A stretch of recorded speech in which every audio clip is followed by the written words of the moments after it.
नमस्कार, मी दिनकर शिंदे. आपण पाहताय डीएस न्यूज. तुमचं मत माझं मत मध्ये आपलं स्वागत. मित्रांनो, महत्वाचा मुद्दा मी आपल्यासमोर घेऊन आलोय आणि तो म्हणजे असा की मनोज जरांगे पाटील यांनी 24 मार्चला राज्यातल्या मराठा समाज बांधवांची त्या ठिकाणी अंतरवाली सराटी या ठिकाणी एक महत्वपूर्ण बैठक बोलवली आणि ती म्हणजे निर्णय सभा म्हणून त्यांनी त्याला नाव दिलेलं आहे.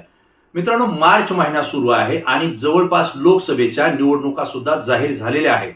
या लोकसभेच्या निवडणुकाचे पडघम राज्यात आणि देशात वाजत असताना मनोज जरांगे पाटील हे मराठा समाजाला कुणबीचं आणि सरसकट आरक्षण मिळावं यासाठी 7 महिन्यापासून लढा देत आहेत. राज्य सरकारनं सगळे सोयरी ही अधिसूचना जरांगे पाटलांच्या हाती दिलेली आहे, परंतु त्याचा अध्यादेशामध्ये जे बदल करायचा होता त्यासाठी त्यांनी 15 ते 16 दिवसाचा वेळ मागवला होता, परंतु वेळ अधिक झालेला आहे. सगळे सोयरीचा अध्यादेश तुम्ही लागू करा अशी मागणी जरांगे पाटलांनी केली, परंतु मुख्यमंत्री एकनाथराव शिंदे, उपमुख्यमंत्री देवेंद्र फडणवीस आणि उपमुख्यमंत्री अजित पवार यांनी मंत्रिमंडळाची बैठक घेतली आणि त्यानंतर घेतलेल्या पत्रकार परिषदेमध्ये 4 महिन्यानंतर या संदर्भात कुठला निर्णय आपण घ्यायचा तो जाहीर करू असं त्यांनी स्पष्टपणे सांगितलेलं आहे. म्हणजे सगळे सोयरीचा अध्यादेश आता निघणार नाही. त्यामुळं जरांगे पाटील हे संतप्त झालेले, त्यांनी राग व्यक्त केलेला आहे आणि आता मराठा समाजानं यापुढची भूमिका काय घ्यायची, कोणत्या दिशेनं जायचं हे समाजाशी विचारविनिमय करूनच मी भूमिका जाहीर करेन असं जरांगे पाटलांनी स्पष्टपणे सांगितलंय. आणि त्यांनी राज्यातल्या जे काही मराठा समाज बांधव होते, जे साखळी उपोषण करत होते, आमरण उपोषण करत होते, आंदोलनाचं आयोजन करत होते, नियोजन करत होते, यासोबत जे स्वयंसेवक म्हणून त्या ठिकाणी राहिले होते आणि याच्या सोबतच शिक्षक, प्राध्यापक, डॉक्टर, सामाजिक कार्यकर्ते, उद्योगपती, राजकारणाचा अनुभव असलेले मराठा समाज बांधव आणि सामाजिक कार्यकर्ते काम करणारे जे काय आहेत तेही मराठा समाज बांधव, या सगळ्यांना त्यांनी 24 मार्चला अंतरवाली सराटीच्या निर्णय बैठकीला उपस्थित राहण्याचं आवाहन केलेलं आहे.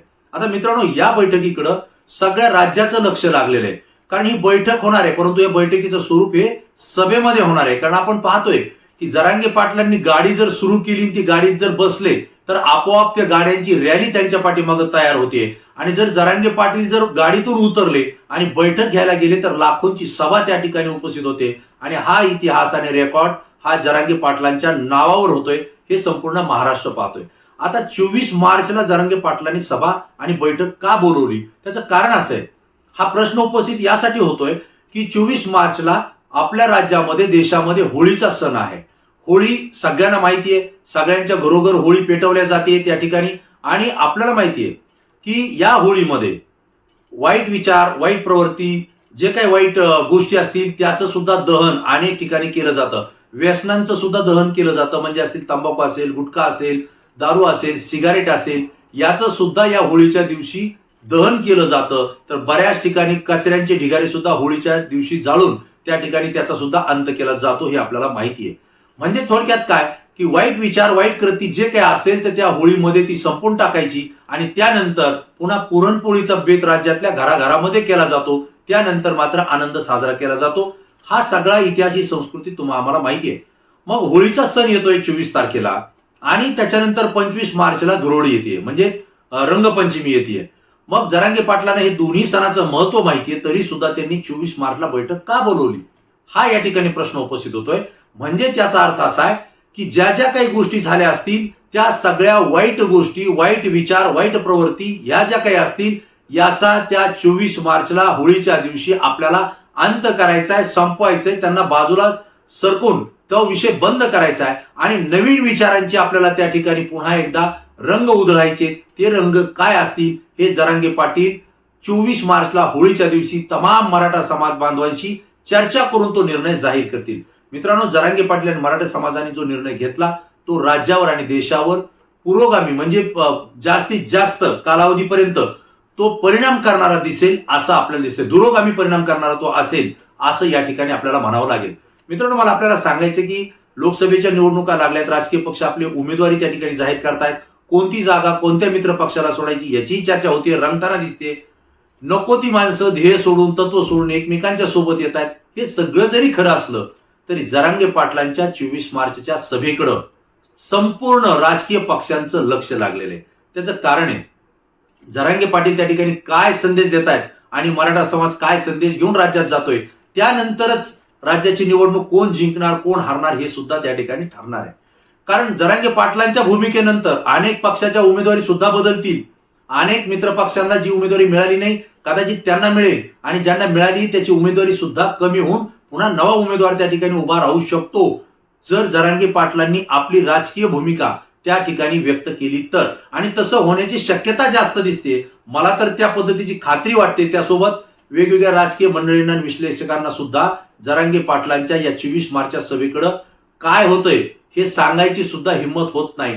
कारण त्यांनी जर राजकीय दृष्टिकोनातून निर्णय जाहीर केला तर मग मात्र अनेक राजकीय पक्षांना धक्का पोहोचणार आहे, हे मी या ठिकाणी आपल्याला आवर्जून सांगतोय. मित्रांनो, मराठा समाजाच्या आरक्षणाचा मोठा परिणाम महाराष्ट्राच्या आणि देशाच्या राजकारणामध्ये पडणार आहे. परंतु आज मला हे आपल्याला आवर्जून सांगायचंय की जरांगे पाटलांनी 23 मार्चलाच मराठा समाज बांधवांना आंतरवाली सराटीमध्ये यायला सांगितलंय. केवळ मराठा समाज नाही तर मराठा समाजासोबत इतर समाजाचे लोक सुद्धा या बैठकीला उपस्थित राहणार आहेत, कारण जरांगे पाटलांनी त्यांना सुद्धा आवाहन केलंय. मग 23 मार्चला सकाळपासूनच राज्यातल्या कानाकोपऱ्यातून जे आंतरवाली सराटीपासून जास्तीच्या अंतरावर आहेत ते सगळे समाज बांधव 23 तारखेला सकाळी आंतरवालीकडे निघणार आहेत. आंतरवालीमध्ये त्यांची राहण्याची व्यवस्था करण्यात आलेली आहे, त्यांची जेवणाची व्यवस्था करण्यात आलेली आहे. ज्या ठिकाणी जरांगे पाटलांची विराट सभा झाली होती, ज्याला 1.5 ते 2 कोटी मराठा समाज बांधव उपस्थित राहिले होते, त्याच मैदानावरती ही बैठक होणार आहे. त्या ठिकाणी मंडप दिल्या जाणार आहे, पाण्याची व्यवस्था आहे आणि जेवणाची सुद्धा व्यवस्था करण्यात येणार आहे, हे जरांगे पाटलांनी जाहीर केलंय. मित्रांनो, या बैठकीला जर हजारो लाखो जर समाज बांधव उपस्थित राहिले तर त्यांच्या जेवणाचा प्रश्न हा निर्माण होऊ शकतो, असा विचार कोणी करेल. परंतु यापूर्वीच जरांगे पाटलांचं आंदोलन आपण पाहिले, लाखोच्या संख्येने समाज बांधव आला पण कोणीही उपाशी राहिला नाही, कोणीही तहानलेला राहिला नाही. एवढं समाजानं मदत केली आहे. प्रत्येक ठिकाणी जेवणाची व्यवस्था केली, पाण्याची व्यवस्था केली आणि कुणालाही त्या ठिकाणी उपाशी आणि तहानलेलं ठेवलं नाही. हा आपण पाठीमागचा इतिहास पाहतोय. अगदी त्याही पुढे जाऊन आता आंतरवली सराटीमध्ये नियोजन होतंय. लाखो भाकरी लागणारे त्या लोकांसाठी, भाजी लागणारे, नियोजन होणारे. हे लाखो भाकरी कुठून येणार आहेत आंतरवली सराटीत, हा प्रश्न महाराष्ट्रातल्या जनतेला पडलेला आहे. परंतु डीएस न्यूज चॅनलच्या माध्यमातून आपल्या प्रतिनिधींनी ही माहिती ज्यावेळेस घेण्याचा प्रयत्न केला त्यावेळेस एक गोष्ट लक्षात आली आहे. आंतरवाली सराटीपासून गोदावरी पात्रालगत असलेले जे 127 गाव आहेत, त्या 127 गावामध्ये राज्यातून येणाऱ्या मराठा समाज बांधवांसाठी भाकरी थापण्याचं काम त्या ठिकाणी करण्यात येणार आहे. प्रत्येक घरामध्ये प्रत्येक माता भगिनी या समाज बांधवांसाठी भाकरी थापून त्यासोबत ठेचा असेल, बेसन असेल किंवा भाजी असेल, हे डब्बेची डब्बे आंतरवाली सराटीकडे पाठवणार आहेत. त्यासोबतच आंतरवाली सराटीमध्ये सुद्धा प्रत्येक घरामध्ये माता भगिनी या बांधवांच्या जेवणासाठी भाकरी त्या ठिकाणी थापणार आहेत आणि त्या भाकरी या समाज बांधवांसाठी जेवायला आंतरवाली सराटीत पोहोचणार आहेत. डीएस न्यूजच्या माध्यमातून आपल्याला आणखी एक माहिती मिळते की राज्यातल्या प्रत्येक जिल्ह्यातून तालुक्यातून जे समाज बांधव येणार आहेत ते रिकाम्या हाताने येणार नाहीत, तर ते सुद्धा आपल्या सोबत येताना भाकरीचे गाठोडे असतील किंवा भाजी, कांदा, चटणी जे काही असेल ते सगळेची सगळे गठोडे बांधून आंतरवली सराटीमध्ये पोहोचणार आहेत, जेणेकरून 23 तारखेचा मुक्काम आणि जेवण हे त्यामध्ये व्हावं. आणि 24 मार्चला पुन्हा त्या ठिकाणी बैठक असल्या कारणानं त्याही दिवशी समाज बांधवांची जेवणाची व्यवस्था करण्यात आलेली आहे. आणि यासाठी लाखो भाकरी आणि जे काही जेवणाचं साहित्य असेल हे राज्यभरातून आणि विशेषतः गोदावरीच्या पट्ट्यातून प्रत्येक घराघरातून त्या ठिकाणी पोहोचणार आहे, ही माहिती आपल्याकडे आहे. मित्रांनो, 24 मार्चला होळी आहे. प्रत्येकाच्या घरी पुरणपोळीचा बेत असतो, पुरणपोळीचं जेवण असतं. परंतु जरांगे पाटलांनी आवाहन केलेले समाजाला की दरवर्षी आपण पुरणपोळी खातो, कधीही आपण पुरणपोळी करून खाऊ शकतो, परंतु ही आता आपल्या लेकरा बाळाच्या पोटात जाणाऱ्या भाकरीचा प्रश्न आहे, त्याच्या पोटा पाण्याचा प्रश्न आहे. त्यामुळे या पुरणपोळीच्या प्रेमात पडण्याऐवजी आपल्या भावी पिढीला कसं आपण पुढे नेऊ आणि त्यांना आरक्षण देऊन कसं प्रवाहात आणू, यासाठी तुम्ही सगळ्यांनी आंतरवाली सराटीत या, तिथं तुमच्या जेवणाची व्यवस्था केलेली आहे.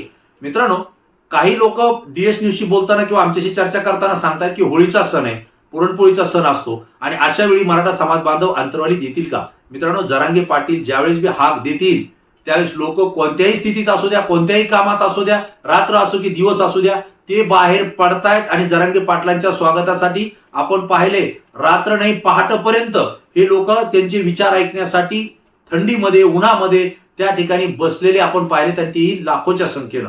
आणि त्यामुळे जरांगे पाटलांनी सांगितलं आंतरवलीत या, हे निमंत्रण आलं म्हटल्यानंतर संपूर्ण मराठा समाज आहे त्या स्थितीत काम धंदे सोडून आंतरवाली सराटीकडे रवाना होणार आहे, ही माहिती आपल्याकडे या ठिकाणी मिळते. प्रश्न असा आहे की होळीच्या दिवशी राज्यभरामध्ये होळी पेटवल्यानंतर शिमगा केला जातो. आता शिमगाचा अर्थ मला महाराष्ट्रातल्या जनतेला सांगण्याची गरज नाही. शिमगा म्हणजे त्या ठिकाणी बोंब ठोकल्या जाते. आपण म्हणतो ना की अरे तू माझ्या नावानं का शिमगा करतो किंवा तू त्याच्या नावानं का शिमगा करतो, म्हणजे तू त्याच्या नावानं बोंब का ठोकतो.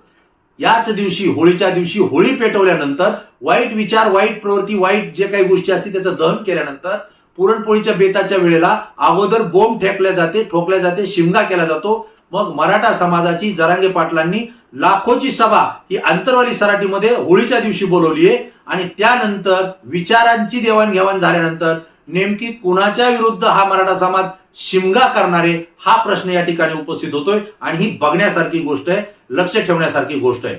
कारण मराठा समाज आता कुणाच्या विरोधात बोंब ठोकणारे, कुणाच्या विरोधात शिमगा करणारे, कुणाच्या विरोधात आवाज करणारे, हे सगळं 24 तारखेला ठरणार आहे. आणि जे तिथं ठरेल त्याचाच परिणाम राज्यातल्या राजकारणावर होणार आहे, हे मी आपल्याला आवर्जून सांगतोय. दुसऱ्या दिवशी 25 मार्चला ही धुलीवंदन आहे. धुलीवंदन हा शब्द आहे, परंतु ग्रामीण भागामध्ये ह्याला धुळवड म्हणतात. धुळवड म्हणजे धूळ उडवणे. धूळ उडवणे याचाच अर्थ धुळवड, त्यालाच आपण म्हणतो धुलीवंदन आणि त्यालाच म्हणतात रंगपंचमी. मग 24 मार्चला होळीच्या दिवशी जरांगे पाटील आणि मराठा समाज कुणाच्या विरोधात शिमगा करणार हा संदेश देतील. आणि 25 मार्चला धुलीवंदन म्हणजे धुळवड नेमकी कुणाच्या नावाने त्या ठिकाणी केली जाईल, कुणाच्या अंगावर रंग पडेल आणि कुणाचा बेरंग होईल हे त्याच दिवशी समजेल. हा महत्वाचा मुद्दा मी आपल्यासमोर घेऊन आलेलो आहे. मित्रांनो, जरांगे पाटलांनी ही बोलवलेली ही निर्णय बैठक आहे, निर्णय सभा आहे. यानंतर जी सभा त्यांनी आयोजित करणार आहेत, जी 1000 ते 1,500 एकर मैदानावर 5 ते 6 कोटी मराठा समाज बांधवाला एकत्र आणून जरांगे पाटील सभा घेणार आहेत, ती कधी घ्यायची आणि कुठं घ्यायची याचा सुद्धा निर्णय 24 मार्चच्या सभेमध्ये होणार आहे, अशी आपल्याकडे खात्रीलायक माहिती आहे. मित्रांनो, ही सगळी घटना तुमच्यापर्यंत पोहोचवणं मला योग्य वाटलं आणि म्हणून ही माहिती मी तुम्हाला दिलेली आहे. माझ्याही मनात काही प्रश्न आहेत जे तुमच्या मनात आहेत, त्याचं उत्तर मी तुमच्याकडून शोधण्याचा प्रयत्न करतोय.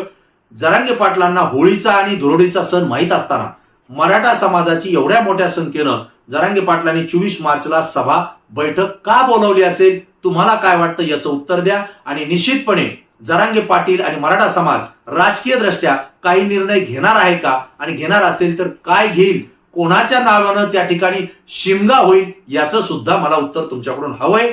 आणि दुसऱ्या दिवशी 25 मार्चला जे धुलीवंदन आहे, रंग उधळल्या जाणार आहेत, त्यावेळेस कुणाच्या अंगावर रंग उधळला जाईल आणि कुणाचा रंग बेरंग होईल याचं सुद्धा उत्तर मला तुमच्याकडून हवंय. मित्रांनो, तुमचं उत्तर अत्यंत आमच्यासाठी महत्वाचं असतं, कारण तुमची प्रतिक्रिया ही अभ्यासू असते आणि संपूर्ण महाराष्ट्रातून आली असते, म्हणून ती आमच्यासाठी महत्वाची असते. पुन्हा नवीन विषय, नवीन मुद्दा घेऊन आपल्या समोर येईल. तोपर्यंत धन्यवाद.